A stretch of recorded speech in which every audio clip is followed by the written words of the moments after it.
All right, good evening, everyone. My name is Caitlin Russo. I'm the director of Medici Museum of Art, and we are super, super excited to have Katie B. Funk with us here tonight um, to provide you with her artist talk.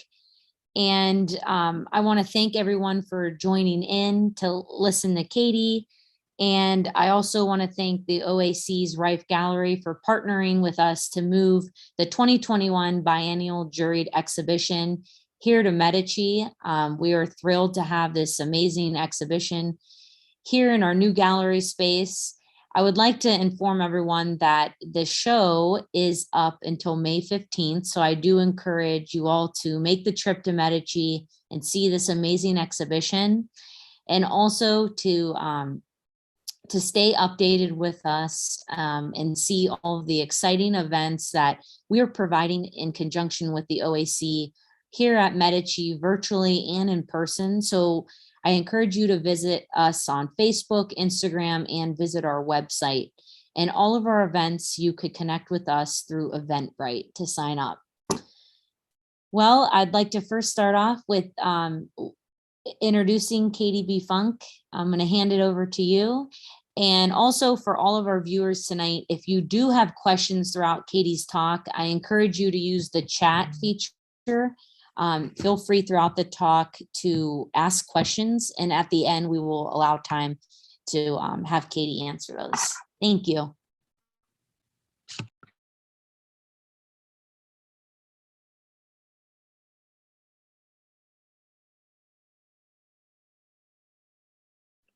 There we Okay. go. Oh, there you go. Am I good? Okay. Well, hello, everyone. Let me get back here real quick. Okay.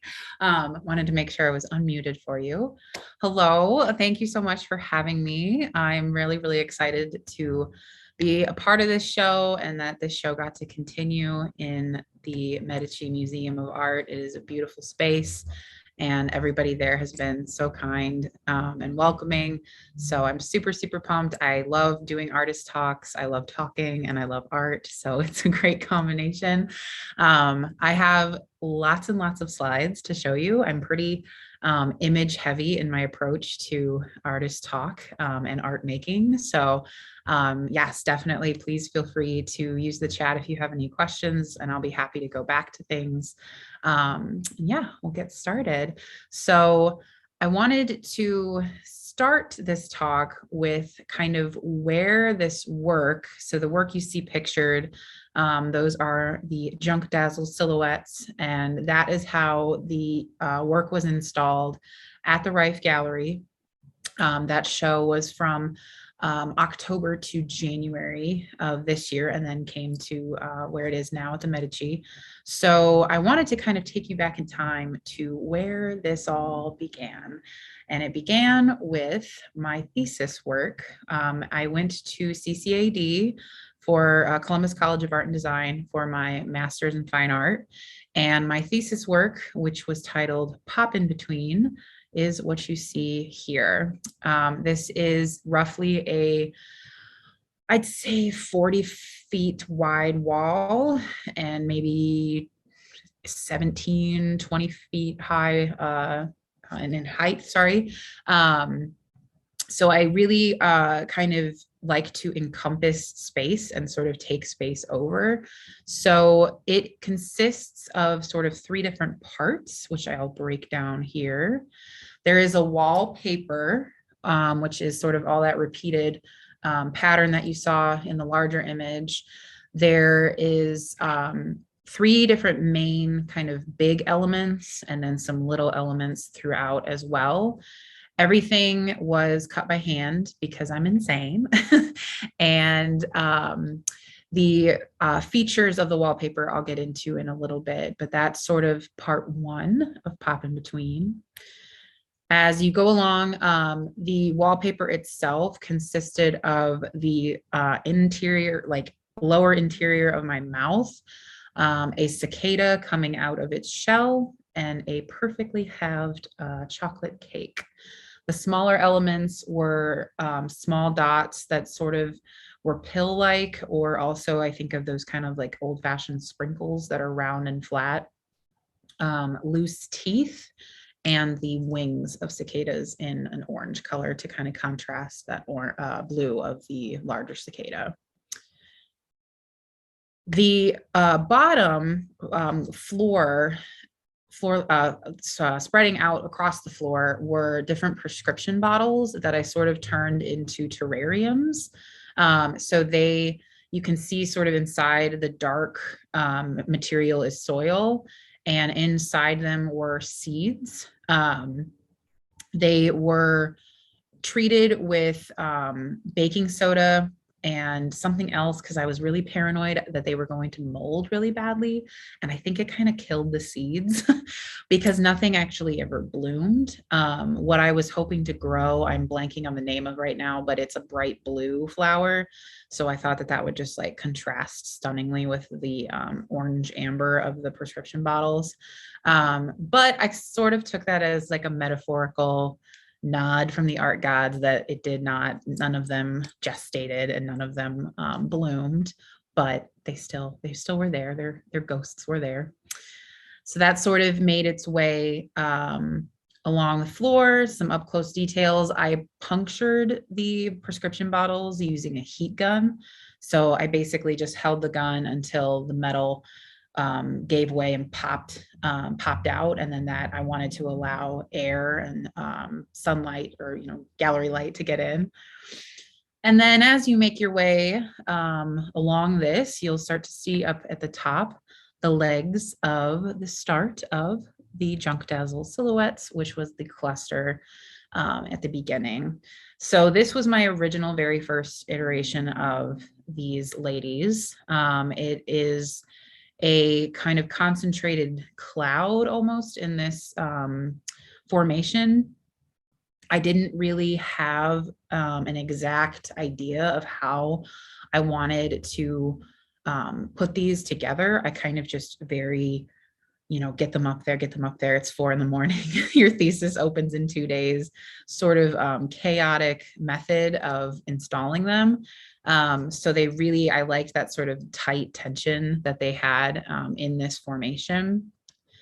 And some closer detail shots you sort of make out. They are all of myself. They were hand cut. Images of myself I shot in my studio just using the self timer on my phone. And then sort of this painstaking extracting process that I thought really alluded to the cicada kind of bursting out of its shell and sort of going through that process. I know that some viewers have come in to the museum and have wondered what the insect silhouette was. So it is in fact a cicada, some just the shell, some the body, some the body on top of the shell. So you'll sort of see that throughout.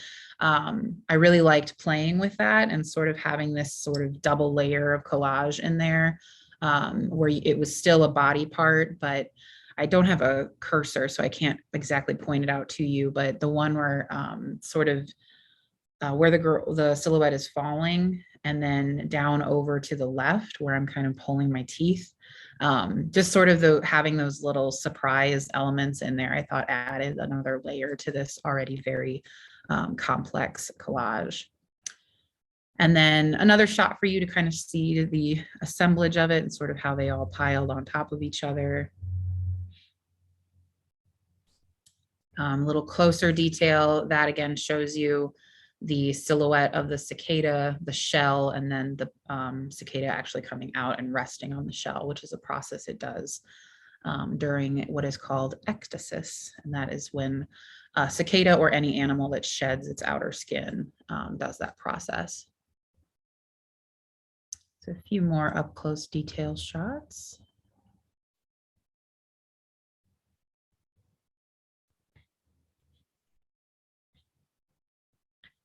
And I really liked how there throughout were these moments of, obviously they're laying on top of each other like crazy all over the place, but there also were these moments where they were just barely touching.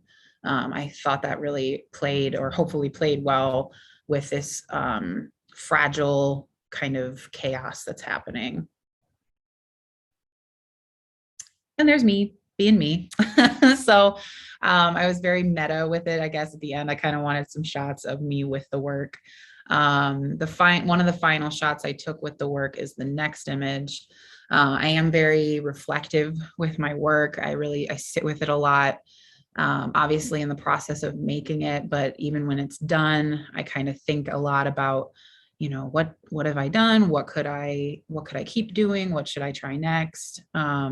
So I'm really glad a photographer named Jax Fishburne, they were a year below me in the MFA program, was so kind to take photographs for me with the work. And I really, really loved this one they captured. So all that work, obviously, that an MFA thesis entails, I didn't want to have the work just kind of go away and be done. I wanted to continue to, obviously, anytime an artist can showcase their work, it's a really exciting moment, but especially something like this that I'd done so large, I really wanted it to get seen again. So I was fortunate enough to apply to Dayton Society of Artists in Dayton, Ohio, and was accepted. So Junk Dazzle Silhouettes got to kind of come off the wallpaper, out of the bottles, and sort of become their own thing where it was going to just be them. And I took this shot. This is one of the silhouettes just laid down on my floor in my old apartment. And I found this one, the next one, and the third one you'll see. I kind of pulled them out of the box, and I thought that they told a story really well of kind of getting ready to emerge, coming out, and getting ready to fly off to Dayton, Ohio. So that is where we head next. So again, Dayton Society of Artists, this was in 2018, which feels like a foreign lifetime ago. This is a little snapshot, sort of taken off kilter. Another great friend of mine, India McHugh, she got married, I have to remember that. She took these photographs for me. I was super jazzed to have a chandelier be with the silhouettes. I just thought that was like chef's kiss, like extra bougie little thing that they got to have.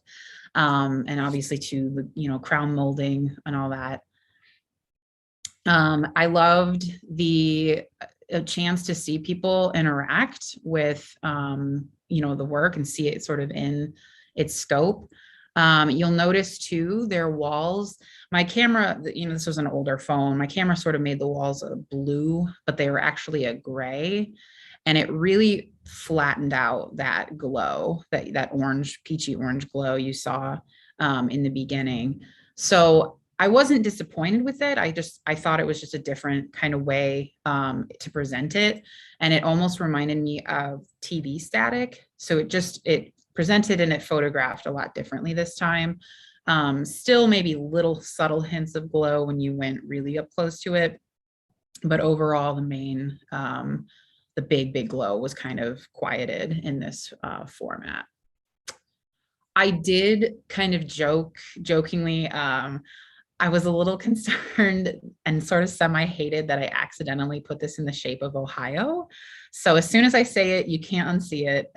It's Ohio Junk Dazzle Silhouettes, which is fine. Love for Ohio. I just once I realized it, I was like, oh yeah, that really does look like the state outline. So, but I loved again playing with the crown molding.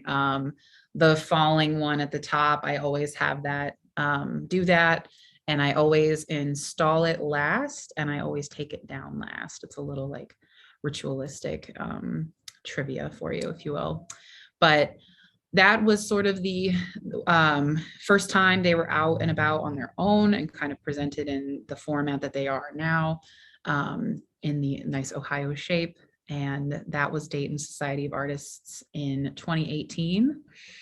And then they were going to jet off to the next destination, which was going to be Image, Ohio in 2019, which took place here in Columbus, Ohio, again for the year of 2019.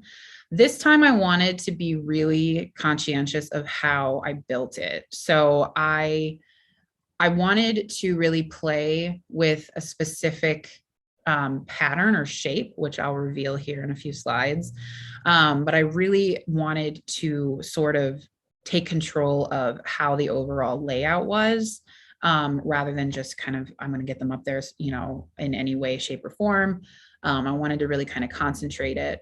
So I started by sorting them for the first time, darkest to mid to light silhouettes, and then built out from there, in this kind of dark to light pattern that grew and grew and became this final iteration. This was one of my favorites. I loved the height of it. I don't remember offhand exactly how tall it was, but I would say probably 12 to 14 feet high. I definitely had a scissor lift to get down, so it was high. And probably 8 to 9 feet wide at the bottom. The shape that I was thinking about was the process that happens to a cicada, where this is like gnarly, but when they're underground, they can be invaded by a fungus that takes over their body basically and grows and like bursts out of the body. It's like super, super gnarly.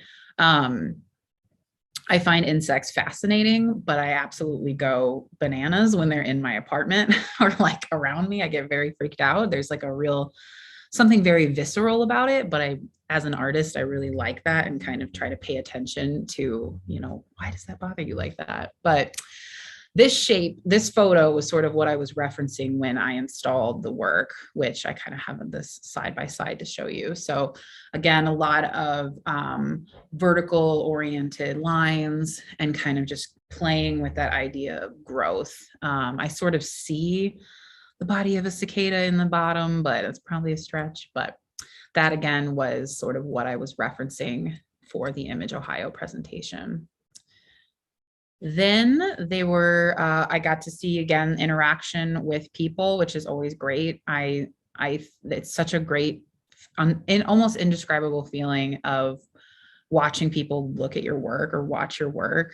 And you can kind of be removed from it and like watch at a distance and just sort of see what they do, what they say, how they interact with it. Do they pull up their phone and photograph it or whatever they do? So I always really love seeing that, witnessing that, and then getting to document it as well. Then they were off again. So we were jumping now from Image, Ohio. We were heading up to Ypsilanti, Michigan, for Hear Us 2019. I always read this sign as Ysplanti because I can't read. So I jokingly call Ypsilanti, Michigan, Ysplanti.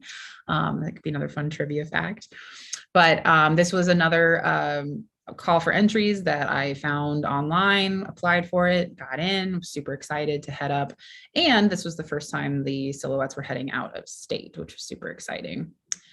So this was also the first time that when I arrived, I realized they had these really great big windows, sort of central to the space. And they were very open to me installing on the windows directly. And I thought, hell yeah, let's do this. So the front of the window that you're looking at here, this is interiorly if you were standing inside, and then what it looked like from the street. So a much different presentation, but kind of still, activating in the same way. A little bit more space in between the silhouettes. You can kind of really see that. Fortunately, they just so happened to have a white curtain that closed behind the window, so there was still a chance for that glow, especially in the day. And just another shot from the street of where that was. So this time the tape is really exposed. Again, there's more space between them. They're not quite as layered on top of each other. It's a totally different kind of presentation format, but I loved it, and I would love to do a window again. This was super, super cool. Obviously, times of day, the sun hitting it or the light from interior are going to change, obviously, kind of how that presents. But again, the layers of tape, kind of seeing layers of the pattern on top of it, everything, I was super pleased with how this turned out. and another kind of sunshiny, I almost think this is like lava and this is like sun-kissed, the drink. So just very different. Orange is my favorite color, if you couldn't guess, but seeing how the light and the daylight with that window, and obviously what happens when you try to photograph stuff on windows, what we were able to capture. Then we were off again, flying away from Ypsilanti, Michigan. We were heading back to Ohio for the What Fest in Franklinton, Ohio. I used to have a studio space at 400 West Rich for about a year and some change. And this was a day-long, late into the night festival happening there at the end of the summer of 2019. And for that, I wanted to install the work while making the installation a performance piece. So I basically let viewers come into my studio and watch me install this work. So it was very, wherever I think this should go, it's going to go. The 3 dresses I tacked up to the wall, those were what I was wearing originally when shooting the silhouettes. I had lots of other kind of elements and wacky things going on in the studio as well. I stayed silent the whole time, which was really weird. This very sweet dad, like holding a baby, was trying to talk to me, and I like stayed like mum as could be, because I wanted this to be very sort of almost meditative, where I was just sort of in like this, I have to like produce this trance, make this work, finish this in time. And there was no set time or anything, but just to kind of really concentrate on this and kind of shut out the rest of the world, yet let the world watch. So this was What Fest. Along with that, there was a nice combination of, I had window space too.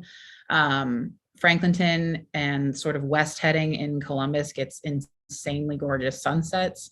And I lucked out that day with a really nice sunset. So you can again see the sort of back sides and the front sides. Everything is getting sort of double exposed and shown with the sunlight. And then that was one little nice ending snapshot from the studio installation, where I loved how this had sunlight on it. It had light from my studio on it. It had the light from behind. It had the light from above, just sort of all captured here in one instant. Then they had to go in a box. That was the next place they went. They had to go into a box. I had, unfortunately, to leave my studio space. I could no longer afford it. My aunt and uncle were very kind to allow me to store some things in their basement. So into a box and into a dark basement they went. I honestly did not think at this point, because they'd been shown so many times, and then also COVID happened in March of 2020. I kind of thought, they're done, they're over. I'm gonna just, I'll keep them forever, but I'm not gonna show them anymore. And so into a basement they went. Then the Riffe Gallery 2021 Biennial Juried Exhibition call came out, and I thought, why not? Why not try this again?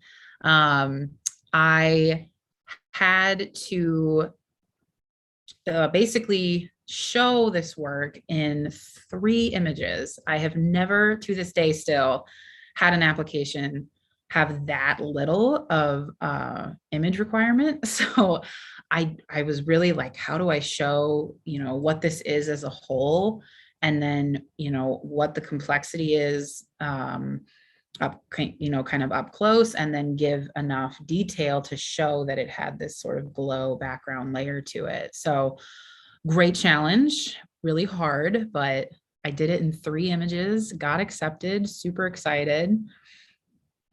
And I wanted to, same thing, install this very carefully, keeping in mind darks, mids, and lights. This is actually a video.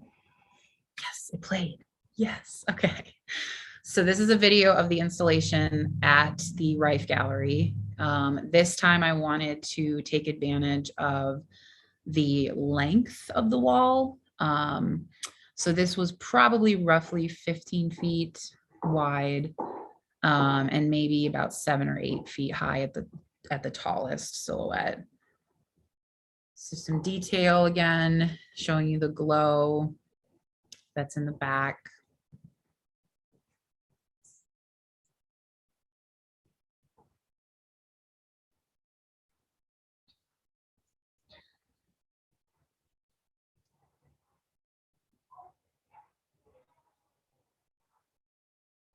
I tried also to keep really vertically oriented silhouettes right there at the top. So as you kind of went along, you saw um, that idea of sort of the up, but also the out. And there's me cheesing, as I usually do, in my hat. I don't think I have a hat that makes me feel any artsier than this one. So again, I guess this also shows a good scope of how large this is. But that was the opening day of the show, which was really, really great. And then I got the call a couple days after Thanksgiving that a place called Medici Museum of Art was inviting the Riffe Gallery's 2021 Biennial Juried Exhibition to continue and go on again up in Warren, Ohio, which I was very excited. I have never been Northeast. I have never been to Cleveland. That's one of the big C's I've never been to. So I was super excited to get a chance to see some parts of Ohio I had not seen before. And this time, for the first time ever, the work was installed by someone other than myself. I did not think this was possible, only because, which I'll show in a few slides, the way that this is installed is kind of, it's a little bit of an, I think, a huge nightmare for some people, but I work very with repetition and kind of have no problem with it. But they are also, they're made of paper. So they're fragile. They're not, you can be, decently rough with them, but they are paper. They are, hung in kind of a particular way, but it's possible. So I was very open and intrigued to having someone else install it. So here we see Robin, and they've sort of taped out a shape, which I've never tried it that way before either, to sort of like pre-plan where it would go on the wall. And I loved seeing them laid out on the like official museum carpet rugs. I'm so like, toss them on the floor. So it's like really nice to see like such professional treatment of them. So this was really delightful. We texted back and forth. I believe my next slide is Bill. Yes. So we just messaged back and forth. I think we had one phone conversation and then just a few text exchange back and forth. And I was very, very open to however they wanted to interpret it was great. It was fine by me. I did not have any kind of strict, this has to be here and this has to be here. I really wanted to take advantage of and sort of appreciate the gift of somebody else doing this for me and see what they would do. So the light, of course, I was very excited to see what it was like. This was one of the shots that got sent as well. So I was super excited to see, the activated glow, and it'll work, with spotlights, it'll work with sunlight, it'll work with really dim light. But this light looked great. And then this sort of shows in whole what it looks like. And then the only change I wanted, the only thing I was like, okay, let me be a diva for just a second. The only thing I asked was, could we move the silhouette that's falling into the stream of sunlight? So that lines up perfectly with the stream of sun. Obviously, it only comes in at a certain, moment in the day, so it's not going to be seen by everybody. But I loved that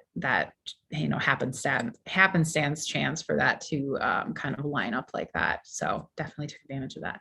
Everything else, beautiful. I loved it. I thought they both did a great job. Everybody that helped with this did a great job. And I was super, super pumped to come see it in person, which I got to do the night of the opening and was very excited, shared it on my Instagram. Again, loved the surrealness of seeing other people see your work, and then also just having this really special beast of a project I didn't think could ever be installed by anyone else, be installed by someone else, and get to really kind of appreciate and take that in.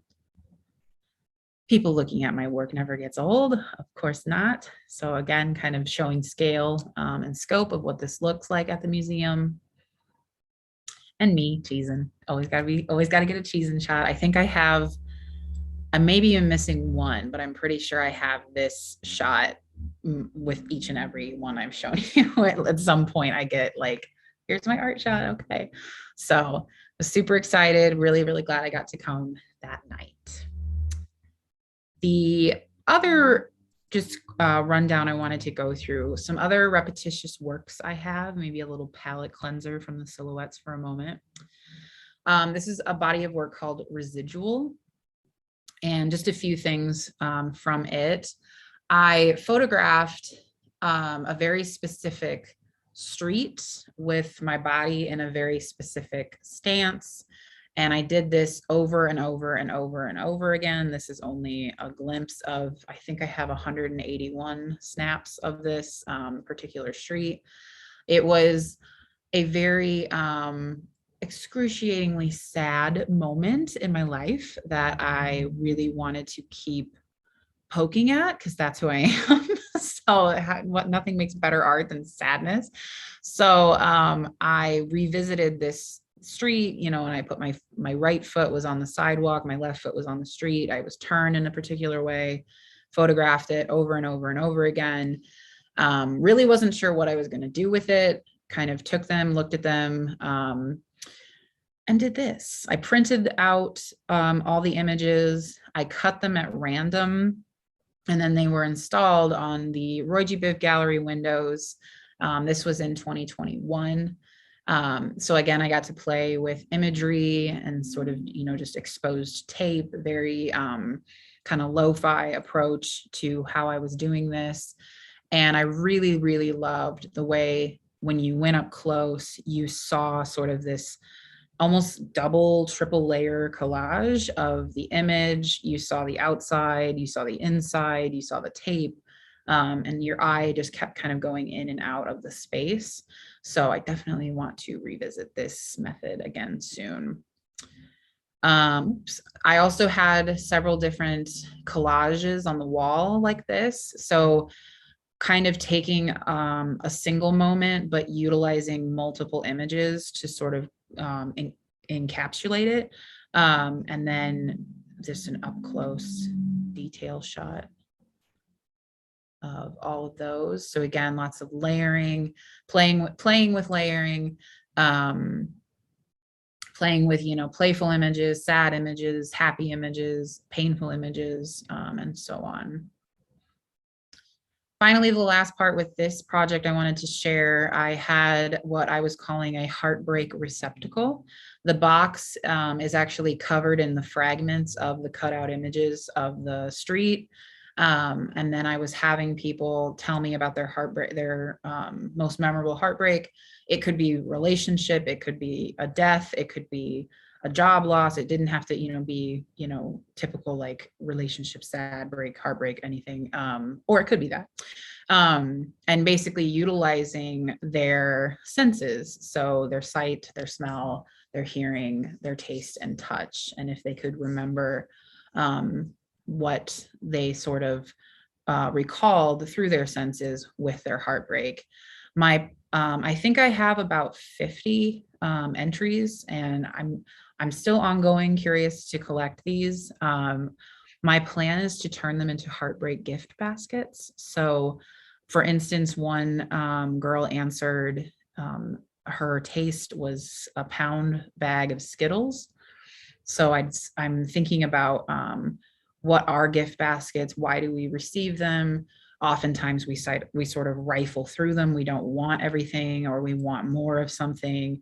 And sort of how, you know, if somebody had given you a gift basket of this time, what would it be? So that's a little ongoing project I am cooking up.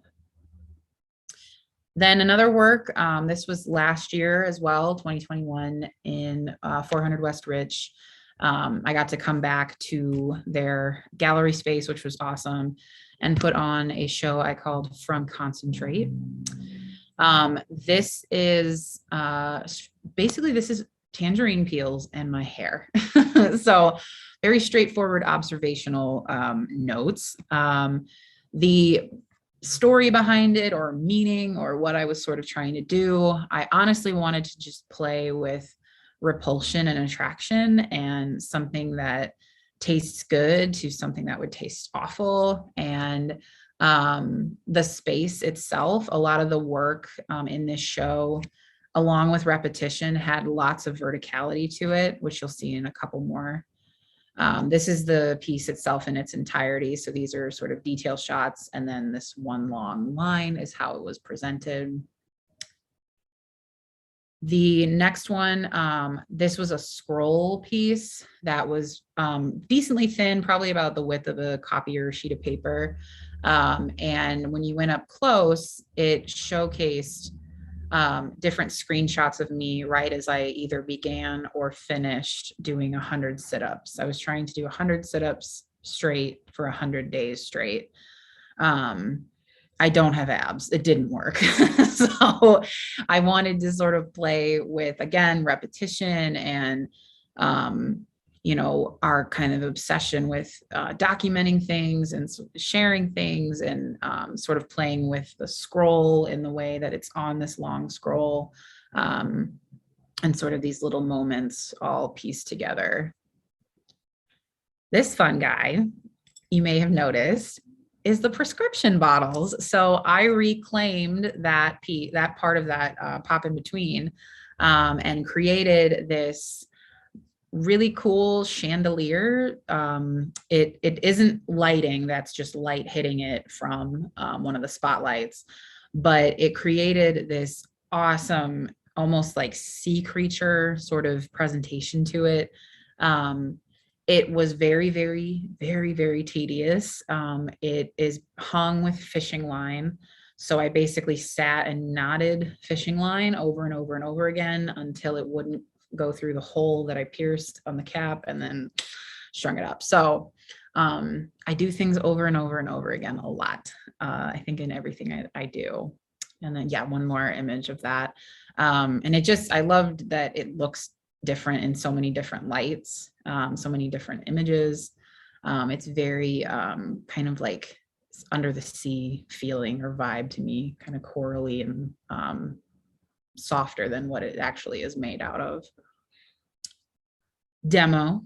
We're doing okay on time? We're doing okay. I wanted to share, to just circle back on the silhouettes.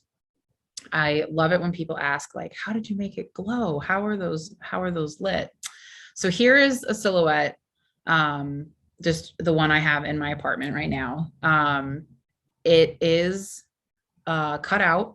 This is exactly how they were presented. It is spray painted with a fluorescent orange on the reverse side. So when you put it up to a wall, it glows. That's it. That's all the magic that is behind how that glows. All you need for this is fluorescent orange spray paint and painter's tape. However, it depends how you're installing. I had to figure out how on earth I was going to install the work when it went to the Riffe Gallery and the Medici Museum, because painter's tape is how I originally hung it, and that was not going to last for months. So I will show you here what I did. First, the spray paint process. Obviously, if you have access to a spray paint booth, it's, or just be outside and obviously ventilate. I originally spray painted the entirety of the silhouette on the back reverse side, but that actually really isn't necessary. So I was just concentrating on the edges, because once the edge hits the wall, it glows. So saves you spray paint and won't cause you the headache later of painter's tape not sticking to spray paint. Here you can see this was way back with the pop in between installation. This was originally how it was hung. So it's a loop of painter's tape with a straight strip of painter's tape through it, covering the seal. The seal, or seam, I should say, where the roll of tape met, the strip of tape then goes inside, and then that is what's adhered to the wall. So it gives it this extra anchor.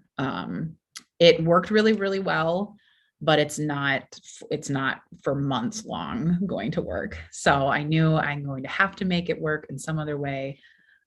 So that is where my good friend and a fellow artist, Tiffany Lawson, introduced me to tile spacers. So that little orange circle with the plus is a tile spacer you can find at a hardware store.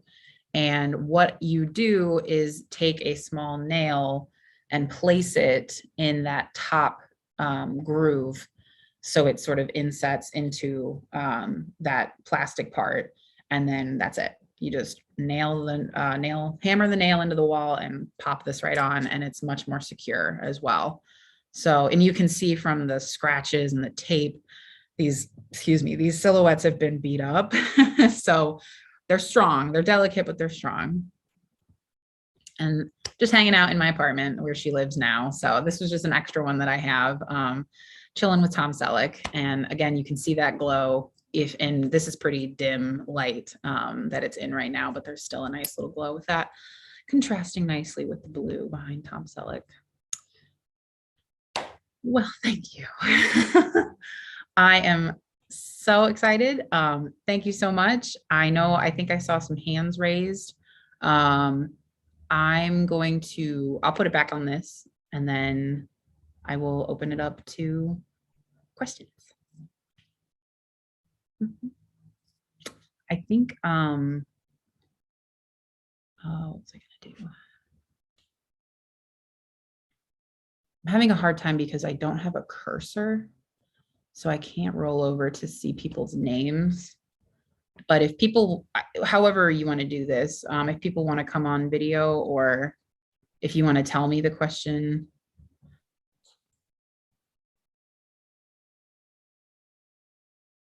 Katie, I also want to thank you for a wonderful artist talk. I'm so you did such a wonderful job. We're so excited to have you tonight, and we learned so much more about you, and I just am really appreciative of that. Thank you. We have some questions that came through the chat, but if anyone feels comfortable turning on their camera, or if you don't want to turn on your camera and just turn off your audio, you could ask questions that way as well. The one question I'll start with: what direction is your work headed into? Which direction? Oh, I would say it's headed in a new direction, but also I want to continue with my like incessant repetition for sure. I'm at sort of a crossroads right now because I'm waiting to hear back on a couple of residencies and a program that would sort of like uproot me and change things, and would therefore kind of change how I work. But I think there's still this very consistent line of exploring, imagery, cutting them up, and manipulating them in some way, and doing it over and over and over again. Like, I think that will always be at the core of what I do. I would love to do the Junk Dazzle silhouettes.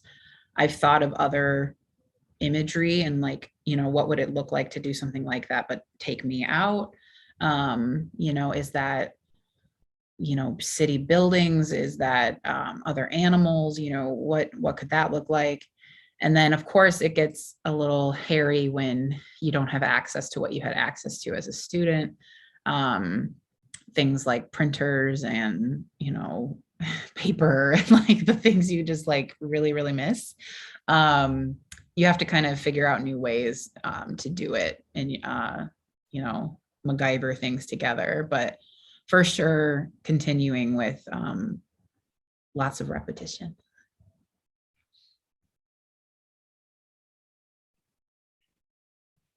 Okay, another question that came through. Mhm. Where can we connect with you? Which social media Mhm. platforms, you have a website you can share with us? Absolutely. So I have a website, just my name, kdbfunk.com.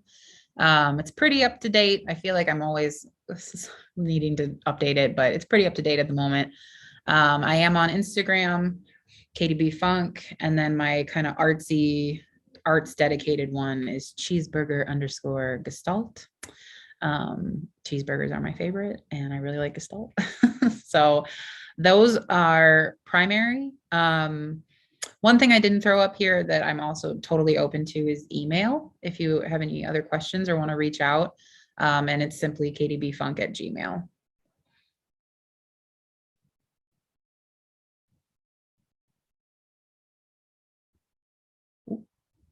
Oopsies. Oh, thanks, Katie. I'm just waiting for a few more questions to come through. I encourage anyone to ask your question. You could unmute or ask one in the chat. Oh yeah. Sorry, I was trying to get myself oriented here. I have a question from someone else. I'm happy to chime in. Oh, absolutely. Go ahead. Um, my friend Katie that I work with at the Cultural Arts Center, um, well, she was wondering, oh, and the heartbreak receptacle box, if there was anything in responses that people gave that surprised me or anything that stuck out in my mind from it. They were all so good, like, and I mean that in like the most genuine way. Um, because I think, experiencing something like a heartbreak is so uniquely yours that it's universal, and at the same time it's incredibly like uniquely your own thing. So to just see this like snapshot, this that some people wrote a little bit more. I'm trying to think. I actually have them with me. I just happened to remember that they were on my coffee table. um I mean, they're all so good. The 1 pound bag of Skittles definitely stands out. I just think it's very particular, and I can like taste Skittles as soon as I read that. Um, this one for the eye for seeing, it said the sky without stars. The next one, the seeing, was black crock pot. So just, I mean, they're so good. Like this just this pin little in the scheme of things, small pinch. There's just so much I want to do with it, and what that could look like, how I could do it. Is it out of paper and I kind of create these things people have said? Obviously people are going to say things maybe a little bit more abstract, so how do I interpret that? But yeah, for sure. Great question. Okay, we have two more questions. Okay. Is Katie B. Funk your real name? I asked because of the exclamation points. So it is not my real name. My real name, my full legal name is Catherine Bridget Fisher. It's extremely Irish. When I was younger, my parents, my dad especially, always called me Katie B, as like a shortened, Catherine Bridget, Katie B, whatever. And then when I got into high school, I chopped off all my hair. And the first night I styled it, I came downstairs and my sister was like, "You look funky." And I was like, "Funky fresh." And so funky fresh, funks, et cetera, that all sort of was another nickname. And then by college, by the time I graduated, Katie B Funk was the name I was by. And I like to I keep the B without the period because I think the exclamation points are like extra enough, but also that it can read sort of like a sentence, like B funk, like BE funk. So that's the lowdown on my name. That's awesome. Another question came through. There's something very mournful about a lot of work, but also exuberant. Can you talk about how you walk that line?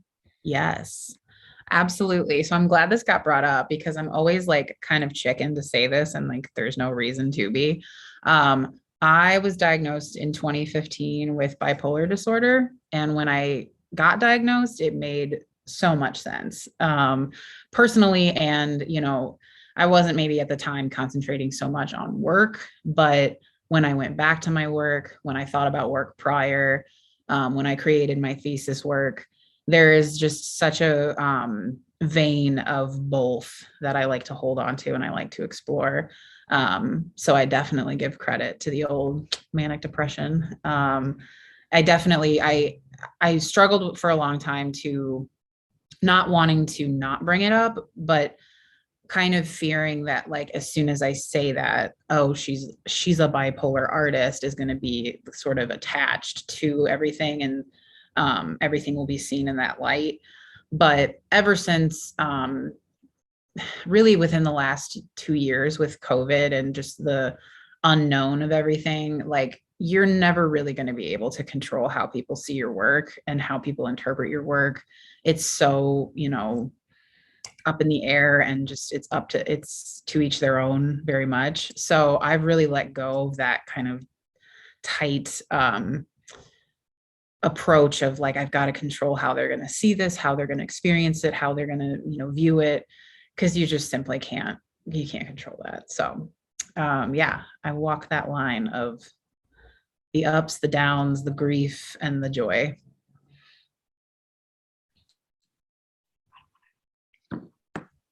Okay, two questions. Was the Heartbreak Box part of a Roy G. Biv group show? And the last question, do you consider yourself a photographer, an installation artist? What category do you put yourself in as an artist? So the Heartbreak one, it was a part of my solo show at Roy G. Biv. But the way Roy G. Biv does it is there's multiple solo shows happening. So you may have, if you saw it, you probably saw it with there were two other artists with me. But that was a part of a solo show that I had there in September of 2020. As far as what I categorize myself, I have such a hard time with this because I'll usually say, if somebody asks like, oh, what do you do? I'm like, oh, I don't know why I always blank out. And I always think that hesitation is like doubt. I don't think it is. I just genuinely don't know how to neatly say what I do. I definitely utilize photography. I utilize collage, utilize installation.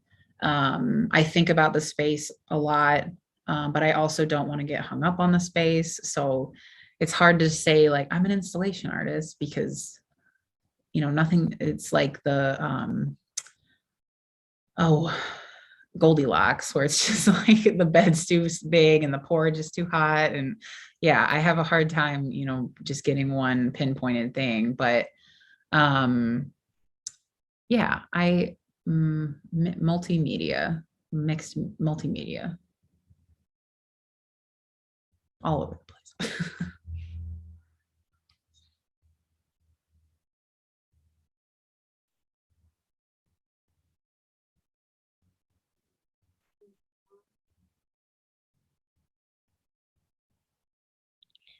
All right, I'll give everyone a few more minutes to, if you want to stay on and ask Katie any more questions. I do thank everyone for being here tonight. Thank you so much, Katie, for giving us an awesome talk. And I also encourage everyone to visit us at medicimuseum.eventbrite to see all of our other free programs, I'm sorry, that we offer in conjunction with the OAC's Riffe Gallery. And I also want to thank our support for our participation in the exhibition in memory of Patricia Latham. So with their patronage, we were able to offer free programs, artist talks, and workshops. So thank you so much for being here tonight. And we will stick around, Katie and I, if anyone wants to stay on and ask any last questions. Thank you. Katie, it's Bill Mullane. I just want to say it was fun hanging your piece. Yes. Yes. Yes, have Bill. fun. Nice I to have meant- you talk. Yeah, thank you so much. I meant to mention in your slide that I loved this was a gas. I think I'm going to Yeah. use that phrase Yeah, for the rest of my life. it described it perfectly. It was a gas. Thank you. We had a lot of fun. Good. And it was the first time I hung by text too. So there you go. Awesome. All right. Hey, Katie, it's Eileen. I just wanted to say great job. Well, thank And nice you. work. It's so beautiful. Well, thank So you. it was really fun to hear you talk tonight. So good job. Thank you so much. You're welcome.